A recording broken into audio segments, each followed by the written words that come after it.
Président, bismillah. Ça. Salam alaikum. Voilà. Donc, am se ka donc kumina meeting a bɔra ma wa? Banu bi fo fɛn o fɛn bɛ k'an lajɛ an ka foli an b'a lase u bɛɛ lajɛlen ma. Bi kun ye an ka mouvement Baginɛ sɔ ka meeting dɔ ye. Meeting bon dɔ wɛrɛ tɛ. Yɔrɔ ko mun bɛ dɔgɔnɔdugu la a dogolen tɛ maa si la. An kun bɛ fɛ ka bɔ tugun ka dɔ fɔ. N'i y'a jateminɛ yɔrɔ caman bɛ yen an ma se ka sɛnɛ kɛ. Yɔrɔ fitinin minnu an sera ka sɛnɛ o tigɛli kɛlen don an bolo baara ye. Donc an kun bɛna kuma o de kan. En même temps a fɔ mun ma insécurité alimentaire o b'an fɛ yen. Parce que san 3 san 4 sɛnɛ tɛ ka kɛ balo tɛ yen. Donc ni balo tɛ yen o ye kɔngɔ de natɔ ye. Donc an kun bɛ fɛ ka autorités interpeller ka da o de sira kan. Parce que fanga yɛlɛmana fanga kuraw de bɛ yen. Donc an ka an hakilina ta ka ɲɛsin o ma an bɔkun kun ye o ye. O mana bɔ yen fana insécurité kɔni bon mɔgɔ tɛ se k'a fɔ ko n'an ko an bɛ dɔ fɔ o la dalamaga de don parce que an ye caman fɔ o la ka tɛmɛ. Mais ala y'a kɛ basigi bɛ ka na dɔɔni dɔɔni. O basigi ni an bɛ ala deli halisa ala ka dɔ fara kan. Fanga kura minnu nalen don o bɛ baara la an b'a kalama. U bɛ k'u cɛsiri hali kɔrɔlen u bɛ baara la. Donc o baara in an kun bɛ bɔ ka kuma ka u jukɔrɔma don don. Kuma caman bɛ ka fɔ ka taa k'u sɛgɛrɛ k'o kuma ninnu nkalontigɛya ka sin ka u supporter. N'i y'a jateminɛ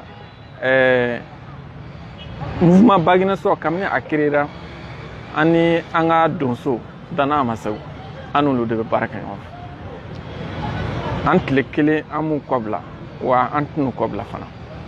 Ni ko o ko taara k'u sɛgɛrɛ ni mun man ɲi an bɛ bɔ an bɛ kuma. Ni olu fana bɛ sira dɔ kan an b'u sɔn hakili la an n'u bɛ ka baara kɛ ten. Donc ni ko bi o cogo la alors ni jamana ɲagamini kɔfɛ de u ye marifa ta o dogolen tɛ maa si la.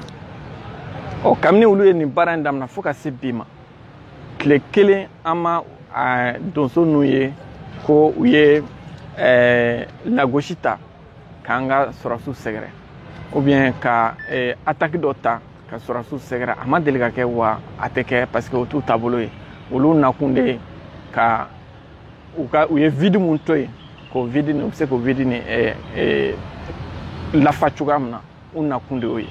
Donc an minnu fana bɛ ka donso kɔkɔrɔma don an tile kelen an ka lagosi ma deli ka se armée malienne ma wa an tɛ se ka an t'u lagosi fana an bɛ se k'u dɛmɛ cogo o cogo an b'u dɛmɛ o sira kan. Donc bi meeting ni an bɔkun kun y'o de ye nka ala y'a kɛ fanga tigilama ninnu ma an faamu. U m'an faamu ko mun na olu de b'o dɔn. Kɔrɔlen an bɛ bɔ an bɛ demande kɛ an b'an ka marche kɛ an b'an ka meeting kɛ an bɛ taa nka zena ta u y'an bali. Semaine tɛmɛnen an ye papier ladon k'an bɛ an ka meeting kɛ. Gouverneur ko an ma ko meeting tɛ se ka kɛ monument de l'indépendance la ko parce que ale de tun b'a autorisation di mais autorisation dili minɛna ale la nin waati in na. Ko ministère de la culture de bɛ autorisation di. An ko o tɛ baasi ye. An ye dɔgɔkun tɛmɛnen ta an y'a bɔ a ma k'a bila bi la. Bi ta an ye papier ladon kabini dɔgɔkun tɛmɛnen an ye kelen ladon gouvernorat la ka kelen ladon ministère de la culture la. Ministère de la culture fo ka se sisan ma an ma jaabi jɔnjɔn sɔrɔ u ma an jaabi autorisation ma d'an ma. Maintenant gouverneur ta fana an ma se ka autorisation sɔrɔ parce que ale ko ale ti monument autorisation d'an ma. Donc fanga tigilamɔgɔw u ma sɔn ka autorisation di u sirannen don mun ye an t'o dɔn. Nka an kɔni bɛ mun dɔn an tɛna bɔ ka kuma fɔ kuma mun bɛ na ne kuma suru ye jamana ma kuma mun bɛ na ne kuma suru ye an ka fini tigilamaw ma kuma mun ye kuma suru ye ka se an ka dannaw ma fo ka diɲɛ wele an t'o baara kɛ. Mais n'u ma sira di an ma an fana ye tɔn de ye tɔn mun lakodɔnnen don sariya fɛ parce que récépissé de b'an bolo an tɛ tɔn ye ten ni yamaruya ma d'an ma an tɛna a jagoya parce que jagoyala ko o tɛ sɛbɛ ko ye o de y'a to an ye bi ta bɔ a ma bi meeting ni an y'a bɔ a ma fɛn o fɛn labɛnnen don ka na an b'a ɲini u fɛ u ka to so minnu nana fana an b'a ɲini u fɛ u ka taa hɛrɛ ni basigi la u kana tiɲɛni kɛ u kana nɛnini kɛ u kana foyi kɛ u ka taa so ni ala jɛna n'a ye ni an bureau dafalen filɛ nin kɛrɛfɛ yan ni an bɛnna mun kan an b'a a da u tulo kan pour que an bɛ baara in kɛ cogoya min na an b'o da u tulo kan n'o tɛ bi ta kɔni tiɲɛ yɛrɛ la an